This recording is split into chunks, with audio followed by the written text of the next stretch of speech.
So yun guys, time check natin ngayon, alas 4 ng hapon. Dito na siya nagpapalitada. Ito. Baka hindi matapos ngayon, hanggang bukas tapos na to.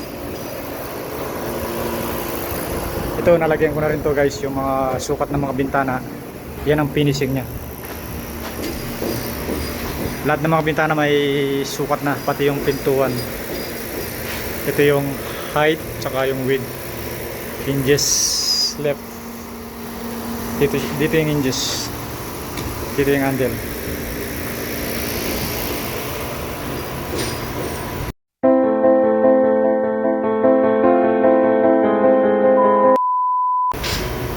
Bali yung dalawang mason ko, dinala ko na rito sa taas para mag-start na silang i-finish yung bintana.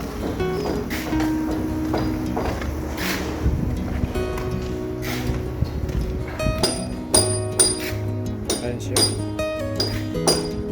Yung ganda nandito.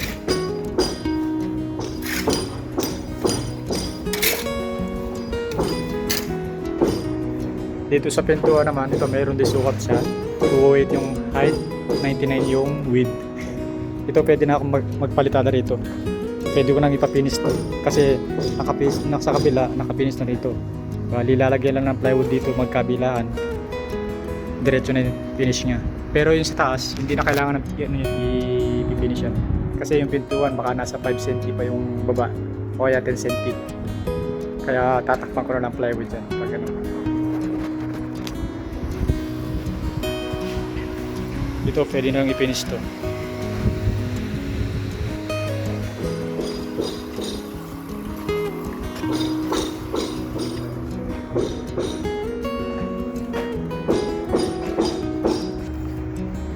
Unlike sa pintuan na to, hindi ko pwedeng siyang finish kasi hindi pa siya nakapalitada dito sa labas.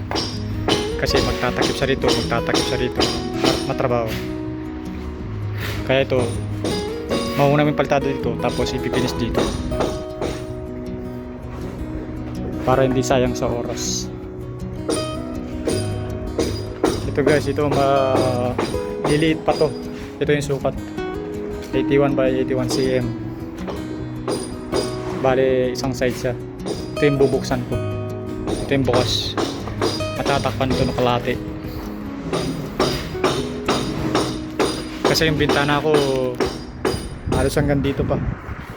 Halos yung header ng bintana mauulog. Kaya nagpabili ako ng panibagong bintana rito.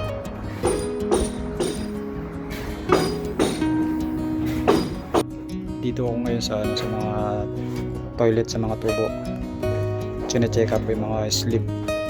Kung slope, kung mataas to o mababa to. Pag mababa to, mataas to, wala. Hindi siya pupunta rito. Hindi papasok dito sa loob.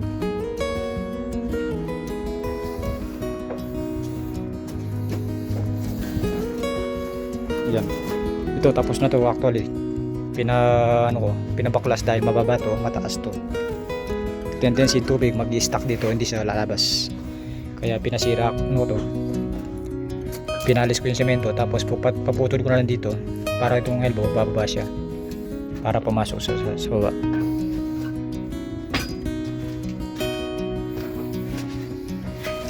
Kalau ada suwe bada kata ada masur sana dari kita hadar.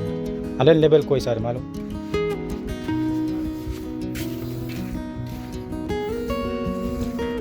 Medyo nalilinisan na ng konti-konti pero bukas ipapano pa to. Alikabok pa yan bro.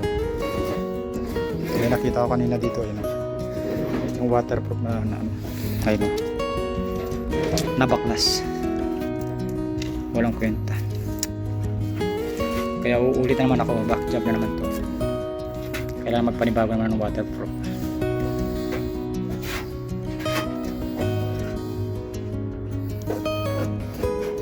Ito wala sa ayos to. Kailangan baklasin din na naman to. Okay.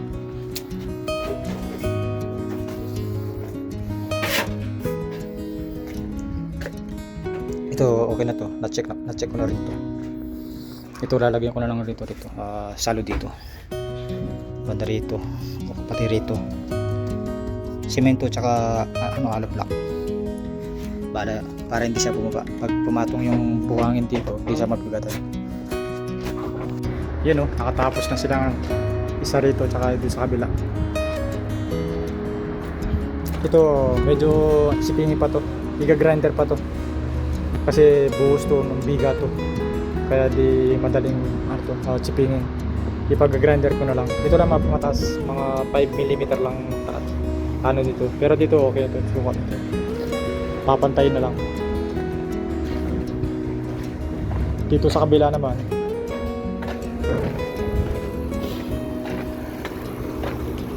Malaki bintana. Hindi sumakto yung bintana ko. Kaya nagpabili ako ng maliit.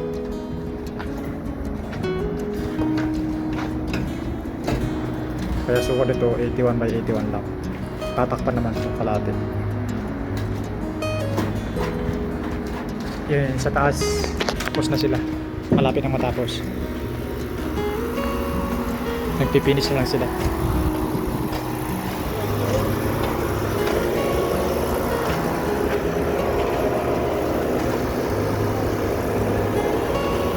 Bale, sinabihan ko sila bukas ng umaga alas 6 sila darating. Ito yung titirahin nila. Ito yung pader na to.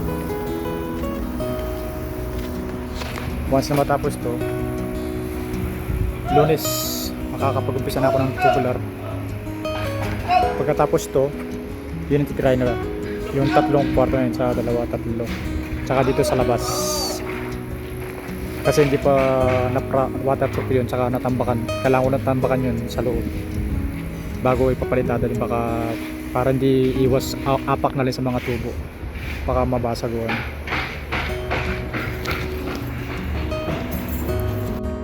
Tungkol dito sa tiles at saka sa semento, posible bukas. Hindi ko na siya nailipat ngayon o kahapon kasi Biyernes, pati ngayon Sabado dahil pina-urgent ko yung banyo, kaya di ko na posible baka bukas ipatatransfer ko yung mga ibang dyan, yung mga tiles na to, tsaka yung mga semento, para magkaroon ng espasyo rito, tsaka medyo gumaan yung bigat dito sa area to.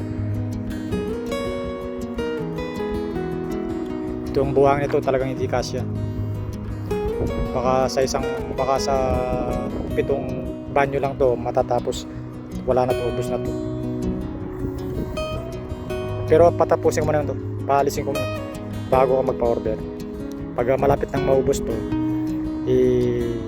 magpapa-order na ako, pati semento. Baka mga 100 pa sigurado. Kasi tansya ko yung bawat kwarto, isang kwarto, 5 supot na semento. Kasi nagano siya ng mga 10 cm yung kapal. 5 hanggang 6. Ubusin niya sigurado yun. Bali 10 yun, tiga 5, bali 50. Tapos yung sa labas naman mga 30, 80. Pagkatapos yung banyo, yung flooring niya rin 20. Halos mga 100 pa yung pa-order ko semento, para kung halimbawa may magtatrabaho, dire-diretso sila. Kasi may semento ako dun na sumobra, medyo ilang buwan na yun, tumigas na. Ito hanggat maaari, paubos ko muna to para hindi sa iwas matigas. Kasi pag inaya mo na lang dito na yan, sa init, sa sobrang hangin, titigas yan. Kaya hanggat maaari dapat maubos talaga yan. Walang problema rito kasi ipapalitan na ito, tsaka yan nandun sa loob ng banyo at tsaka yung sa labas.